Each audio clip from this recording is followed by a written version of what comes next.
Hello and welcome back to Buckle Up, and we start tonight with a question. Just what is the best car for a granny? Now obviously, it's the Honda Jazz, but what if you don't like the Honda Jazz? Exactly. So to find out, Harry and I borrowed a couple of actual granny cars and met up to find out which was best.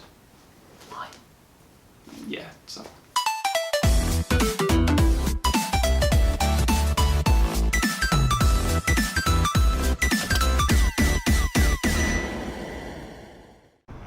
The location of our showdown was a disused car park in Gisborough, and naturally, I arrived first.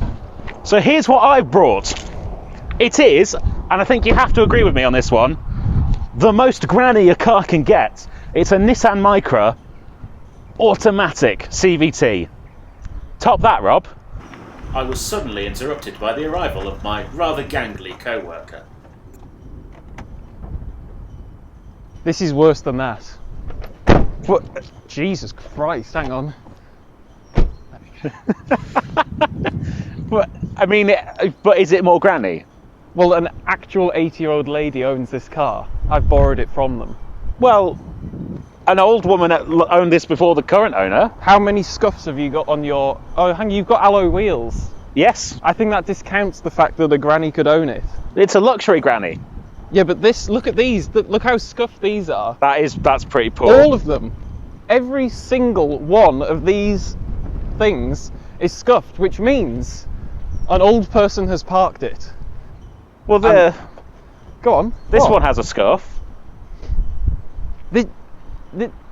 Okay, you might win on that one. Okay, so old people have driven this. But Not old mine's people. mine's an automatic. What's a kind of way of saying old? Wise. Wise people have driven this. I don't want to get cancelled for saying old people. But I think this is worse. This is a Peugeot 107 automatic. Well, So far we're semi-even. We've both got small white hatchbacks with automatic gearboxes. Yeah, these are white goods, literally. Yeah, but mine is more. Yours is posh. What's a premium white goods place? Yours is like Curry's, and mine's like Bosch? Yours Bosch. is a Bosch fridge. Yeah. Mine is a... it's a Curry's Basics. It's a Curry's Basics. As this was clearly going nowhere, we decided it would probably be best if we got on with the first challenge. Practicality. So, my brilliant idea for practicality is, what do all old people have? All old people have a dog. They have dogs, like a nice little cute Westie, like that. So, Harry, can you find us a dog? And I'll... What? I've got something that's 3 times better than a Westie, because it's 3 times bigger than a Westie. Okay, well, we'll move on from practicality, and we'll do... How's this going to work? It's a greyhound, Rob. Okay, good. So I'll open the boot with this large practical handle that an old blind bat could see. And it lifts up, and look at that. It raises by itself on 2 hydrogas struts. Very easy, very light, good for your frail arthritic fingers. How modern. And bring in the dog. Oh my god, that is a big dog. That is a big dog. And here we see the large greyhound leaping into the boot of the Nissan Micra with no problems at all. There you go. That is a full-grown greyhound dog. Is it full-grown? It's a full-grown greyhound dog in the boot of a Nissan Micra. Bet you didn't think that would happen. So, Rob, Why did you pick a greyhound? there was one around. I was talking about a nice little tiny weeny dog that little old grannies have. Grannies don't have greyhounds. They might. They can't walk far enough to walk a greyhound. Maybe they ride them. So I've got a button, and then That's quite small. That'd be quite hard to hit if you were. I've put the seats down. For example, Rob, Already. my grandmother always wears gloves, and I don't think she'd be able to press that. What do you mean? It's just That's not- easy. Right, Oscar, look at this car. Come on, you want to go in, don't you? You do want to go in. I know, I can see you want to go in. Come on, Oscar. You do, don't you? Yeah. Oscar, you want to go in? Look, Oscar. Okay. I think that's a no. Okay, Oscar doesn't want to go in. I can't And blame him. I can't blame him, to be honest, because this is a pathetically small boot. But I was talking about a Westie. A Westie can sit up front. Can sit on the front passenger seat. Pet? On the head? I don't think that's safe. Of course it's safe. I don't think you're supposed to put dogs in the front seat. I'll be fine. People in Fiat 500s do it all the time. Fearing I'd made a joke about the Fiat 500 community, we decided to move on to something else. Build quality. Well, I think we can start right here if you leave this open. Oh, are you sure? Yeah, I'm sure. Okay. Well, I'll just stand You're here. just going to stand there? I just feel like standing here. Okay. Well, if you're going to stand over there, then maybe we could film this. Don't look at that. What's wrong with that? Is that like a secondary horn? Yes, it's to let you know when if an old lady, because old ladies sometimes do bump their cars. Oh right, okay. It's actually an innovative safety feature. It's a passive safety feature. Yeah, so it makes a noise when you're about to hit, or have hit. Yeah. No, don't show the camera the. No, don't show them that. Don't show them that. Don't show Okay. them. It's fine. That's fine, is it? Sorry, I was stood there. So you don't want to show them that either? What? Show them what? Or the single strut, or... What are you talking about? The fact the whole tailgate's made of glass. I mean, this is a little bit broken. What about the glove box, Rob? Glove box is fine. It's just fine. In fact, I'll show you how fine it is. Okay. Come with me. Ignore all of the stuff, but the glove box works perfectly well as long as you hold it like that. And if you don't, then it's easy access. That's what it is. It's easy access for old people. Okay. Because old people sometimes have got arthritic fingers, so they can't quite get the mechanism on the glove box. So what this car has done of its own accord, because it's the perfect car for old people, is brake because it knew. Bear with me, because it knew that old people have arthritic fingers, so that they wouldn't be able to open the glove box. So it's a feature. It's a feature. It's a feature. It's a feature. Yeah. Also, we could just take a look at the Nissans. I was going to show you how good the panel Okay, gaps are yeah. at the front, actually. So as you can see on this side, I can't get my finger down this gap at all. But on this side, for some reason, I can get my finger underneath here, and I'm not quite sure why that is, and definitely under there, but not here. So that's French build quality. We'll just check the shut lines on the Micra. Yeah, I have a feeling that this might be better. I mean, this one's a bit big. Yeah, but it's completely uniform. it's like the Lexus LFA one. Yeah, it's an air intake for extra cooling. Yeah. For the mighty 1.2. We could take a look at the glove box. Yeah, does yours work?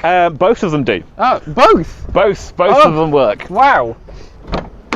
We'll take a look in here.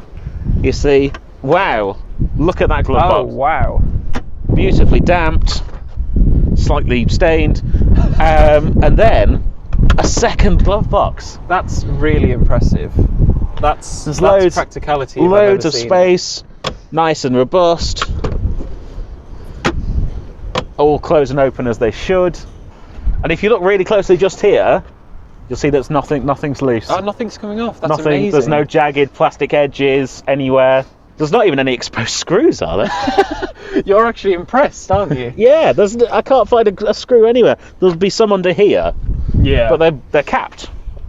See, the problem is, Yeah, there was a supply issue in France at the time. they're built in the Czech Republic. You're right. There was a supply issue in Europe at the time. Oh, okay. In fact, this was probably built in Sunderland, wasn't it? So Yeah. I can't even say that. I've lost. Yes, so now it was time to move on to something I could win. Maybe. Okay, show us your features. Okay, right, we're done. My car has no features. We must have a feature. Okay, it's got 4 doors, and they open and they close. It's got 4 wheels. It's got lights at the front, lights at the back. It's got a door on the back that opens up and is a boot. Okay. It has an engine. Does it have a radio? It has a radio. Okay. It has a steering wheel. You're right. It has 1 dial. That's the speed. It's got cup holders. They're a feature. But that is actually a good thing, because I suspect your Nissan has got many features on it, all of which old people can't use. Look, it's even got a screen with a graphic on. Oh my god. Starting navigation. It's got a radio, it's got an aux input, map, nav, info, setup.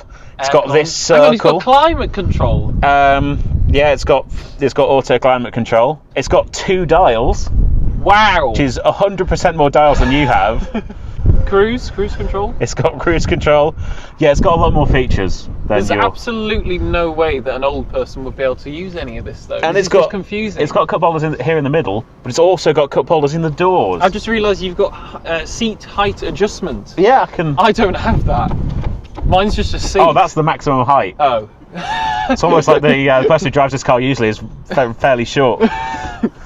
See how low I can go. Is that moving? Yeah, it's slowly folding me up. It's got one of those things on it where if you drive past a space, it tells you if the car will fit in it. That's like a Mercedes S-Class. How is an old person going to do that? Well, does that just work automatically? Just press that button. Oh no, never mind. No. You've got to press a button. You have to press the button. It won't work for old people. Old person's not going to be able to do that. If you're a normal person, then this is a good car. Normal? Sorry. I mean, if you're a person of ill experience, then this is a good car. But I think there might be too many buttons for Doris. Doris. So, before we got cancelled, we thought it would be a good idea to take the cars out on the road to see how they drive. Right then, so what's the 107 automatic like out on the road? Well, the simple answer is not great. The gearbox is definitely a major weak point in this car. It is an automatic, but it honestly feels like there is a small person inside the gearbox who's still changing it manually. It's quite jerky. When a gear is changed, you definitely know. This is not a DSG or a PDK or something like that. It's just not even in the same league. When you change gear in this, it is a wubumf, and it's very slow and dim-witted, to be honest. When you're going up hills, it'll change up gear and then change down 2 gears. It's like it can't figure out quite what it's trying to do, which is a little bit annoying. But it's whether, I don't know, would an old person necessarily notice that the gearbox was that bad? So, driving the Nissan Micra N-Tech Automatics CVT. Cars have too many names, don't they? It's pretty granny in here. I have my seat high up, so if I was old and decrepit, I could still see over the steering wheel just about. And obviously I've got my auto gearbox, so it's just push and go. The steering's nice and light, you can palm it, for sure. That's super easy, just on the palm. Look at me wobble. This car is definitely more at home in town, and that's probably the kind of driving that it's going to be doing anyway, given that this test is to see what older people might think of these kinds of cars. It's only really going to pop to the shops. I'm doing a bit of town driving now. Yes, the steering's light, but on a country road has no feel at all. The only problem you might have if you're in town is if you're at junctions or a roundabout or something like that, the gearbox is just so slow when you set off that sometimes you think, I'm not going to make it out of this junction, which isn't great, because obviously you don't want something like the gearbox being the main problem with the driving experience of the car, especially when you've paid extra, more than likely, for an automatic. There's not too much information on the dash. Obviously there's even less in Rob's Peugeot, but I do only have the 2 dials, so it's not terrible. There is a nav here. I'm just ignoring it like any old person would. See how quickly I can get to. Let's see how quickly I can get to Radio 4. Oh, there we go. Classic FM. Lovely stuff. Okay, that was 2 button presses, so pretty old person friendly. So in terms of what you actually get in here, the steering wheel is just a steering wheel. It has no buttons on it. The dials, well, it's one dial, it's a speedo, and it's got a tiny weeny little screen that has what gear you're in, obviously the big speedo, mileage and how much fuel you've got, but that's it. Down in the centre you've got the radio, CD, aircon. Well, it's not even aircon. In terms of reviewing this car for a rational person, the sitting position's good. There's actually quite a lot of space. I'm not banging my left knee on anything that I often do in a small hatchback. This armrest is quite good. It feels very premium. It's soft and squidgy. And the steering wheel's it's got a sort of leatherette style lining, coverings, whatever it is, but it hasn't gone sticky over time like some cars do, and everything's just sort of sensibly and normally laid out. That's kind of what I would think of from a small Japanese hatchback. Is it's just kind of, it all sort of makes sense. There is a rattle in here somewhere and a squeak. I can't quite figure out where it is. I'll be honest, I didn't expect great things from this hatchback. So then when I got in it and actually it was a perfectly good car, I've lost all of my ideas that I had about what I was gonna. I thought I would laugh at its flimsy nature and joke about how uncomfortable and tiny the seat was, but it's fine. It's all fine. It's all good. It's comfy. The ride is bouncy. The seats, they're quite flat. Actually, the support isn't that bad. It's clearly been built down to a price, and there's nothing wrong with a car being cheap. And I suspect with the manual gearbox, this car would be perfectly fine for city runabouts. But with this auto, unless you really, oh my god, really need it, then oh my god, there's a Robin Reliant. Sorry, and there's a man in it and he's smoking a pipe. Yes! What a chap that man is. Sorry, what was I saying? Basically, unless you really need the automatic gearbox, I give it a hard pass. It's actually an incredibly good example of this car. It has less than 30,000 miles. So this must be, what they felt like from brand new, and I'll be honest, it's pretty nice in terms of small cars. It feels very sturdy and well put together. Because this car is very, very light and it's got quite slab sides, if there's a breath of wind, the car does get blown about the road. I can't lie. It's especially on faster roads, any sort of wind interference. Why are you changing gear? There was no reason to change gear. We're on a flat road. Stupid car. The CVT does have a sports button, and if I press that now, what it does is it just forces the gearbox to sit at a higher RPM to give you, I guess, a faster, in theory it'll give you a faster throttle response. So I'm in sport now. Ooh. And it's alright, it's okay. I'd rather have a manual gearbox personally for sporty driving, but then I'd rather have not a Nissan Micra for sporty driving. But we're doing just under 40 and I'm at nearly 3,000 RPM on the CVT. Because if I drop it back out of sports mode, it drops back down below 2,000 RPM. Which that kind of shows you the difference. Why are you still in second gear? There we go. Oh no, changed up into fourth, going up a hill. Brilliant. Is he going to change back down into third? Yes. CVTs are now for being exciting. But for an old person, I can't even mark it down for that. For an old person, it's ideal. It would drone slightly, but if you're old, then you can't hear. And it's certainly far better than the gearbox in the Peugeot. Stop changing gear. What is this car's problem? And again, my god, that's a dodgy gearbox.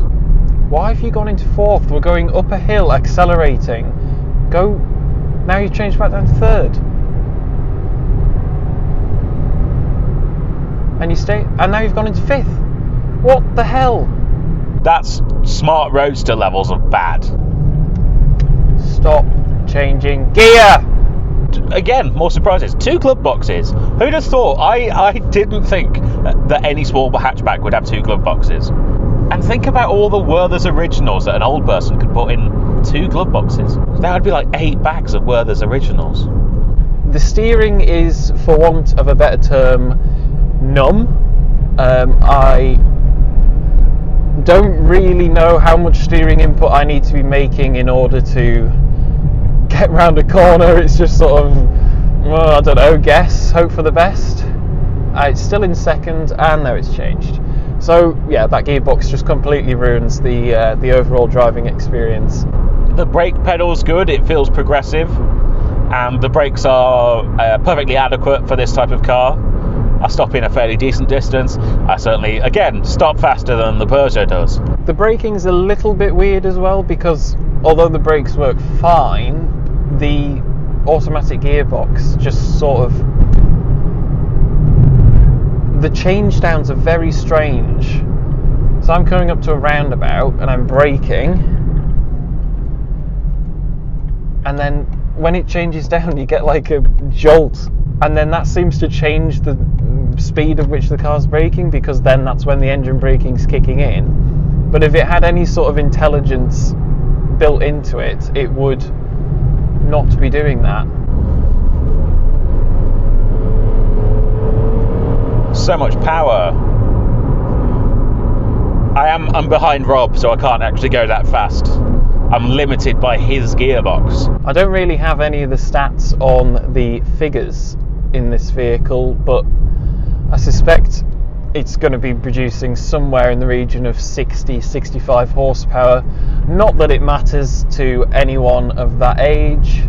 I'm just going to try the kick down. We're doing 40 miles an hour in 4th gear, foot flat. It's gone into 2nd, and it just makes more noise, and 3rd, and that was 50. So it took a long time to do that. It just seems to make more noise than actually be any faster. So yeah, Nissan Micra. I think, come on, let's look at the figures, guys. Hands down, best old person's car with the CVT. It's just nicer in every single way than that grotty little Peugeot. But also, I think, just in terms of cars, it's all right. It's pretty all right.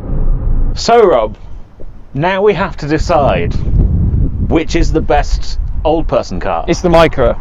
Oh, okay. I agree. It's the Micra. It's a better automatic, yes, by far, and it's just a better car generally.